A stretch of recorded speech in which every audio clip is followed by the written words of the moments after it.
मंडलीय अर्थशास्त्र के कुछ महत्वपूर्ण स्टेटमेंट्स जिसे हमारे महान प्रकांड विद्वान या फिर प्रकांड राजनीतिक विद्वान कह सकते हैं, जिनका नाम आचार्य चाणक्य है।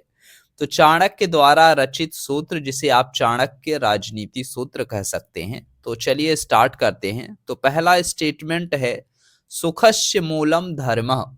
इसका अर्थ है सुख का मूल धर्म है, अतः सुख की इच्छा रखने वालों को धर्म का आचरण करना चाहिए।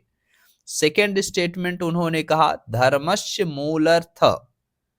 धर्मस्य मूल अर्थ, इसका अर्थ है धर्म का मूल अर्थ है। अर्थ है मतलब यहाँ पे अर्थ का मतलब राजनीति से लिया गया है, ठीक है। और जैसा कि आप सभी जानते हैं आचार्य चाणक्य ने राजनीति शास्त्र से संबंधित एक किताब लिखी और जिस किताब का नाम रखा अर्थशास्त्र, ठीक है। नाम अर्थशास्त्र है लेकिन इसमें पूरा आप देखेंगे तो जो बुक का आपको सार देखने को मिलता है वो राजनीति से संबंधित देखने को मिलता है। और इन्होंने ही भारतवर्ष के सबसे ताकतवर साम्राज्य का निर्माण किया जिसे आप मौर्य साम्राज्य के नाम से जानते हैं। आगे आचार्य चाणक्य कहते हैं अर्थस्य मूलम राज्यम। अर्थ मतलब राजनीति का जो मूल है साथियों वो राज्य है, अर्थात जब राज्य ही नहीं होगा तो राजनीति कैसे चलेगी, ठीक है। नेक्स्ट अगला स्टेटमेंट है राज्य मूलम इंद्रियम जयः। मतलब राज्य का जो मूल है वो इंद्रियों पर विजय प्राप्ति है। यदि राजा अपने राज्य को सुरक्षित रखना चाहता है तो उसे संयमी होना ही होगा, ठीक ना। मतलब जो राजा है उसे अपने इंद्रियों पे संयम प्राप्त करना होगा।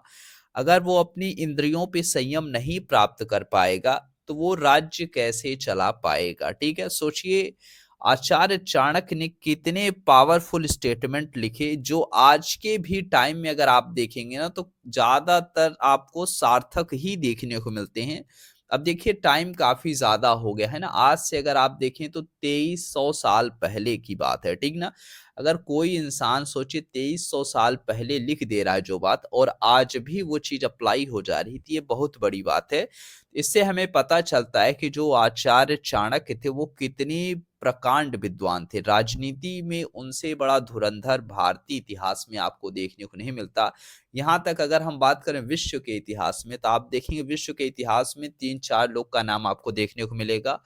आचार्य चाणक्य हो गए, सुकरात हो गए, फिर आप अरस्तु देखेंगे और प्लेटो देखेंगे। तो इस तरीके से आप देखें 3 से 4 लोग ही आपको देखने को मिलते हैं। फिर उसके बाद अगर हम आधुनिक भारत में देखें तो मैकियावेली आपको देखने को मिल जाते हैं, लेकिन ये सब आधुनिक भारत में है, ठीक है ना। अगर प्राचीन टाइम में बात करें तो प्राचीन टाइम में आपको आचार्य चाणक्य, सुकरात, अरस्तु और प्लेटो, तो यही 3-4 लोग आपको देखने को मिलते हैं ज्यादातर, ठीक है।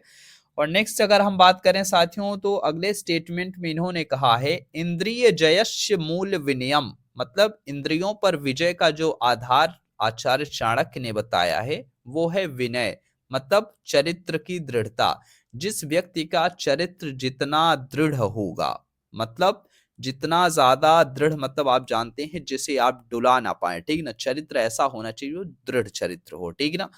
अब जितना ज्यादा चरित्र से व्यक्ति दृढ़ होगा वो उतनी ही ज्यादा ऊंचाइयों को क्या करेगा, हासिल करता चला जाएगा, ठीक है।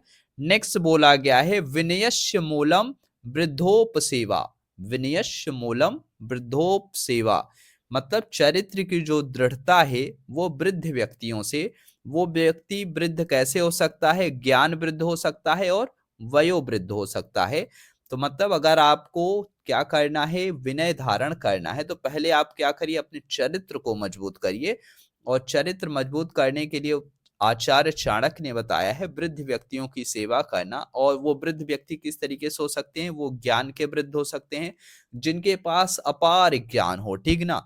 और ये फिर दूसरा क्या हो सकता है, वयोवृद्ध है। वयोवृद्ध मतलब जो अपने एज के अकॉर्डिंग वृद्ध होते चले जाते हैं। जैसे आप मान सकते हैं कि जैसे 60-65 साल के जो व्यक्ति हैं उनकी सेवा करना। इससे आपको क्या मिलेगा, अगर आप उनके समीप रहेंगे, उनकी सेवा करेंगे, तो उनके जो भी एक्सपीरियंस है, अनुभव है ना, वो चीजें आपको जानने को मिलेंगी, ठीक ना।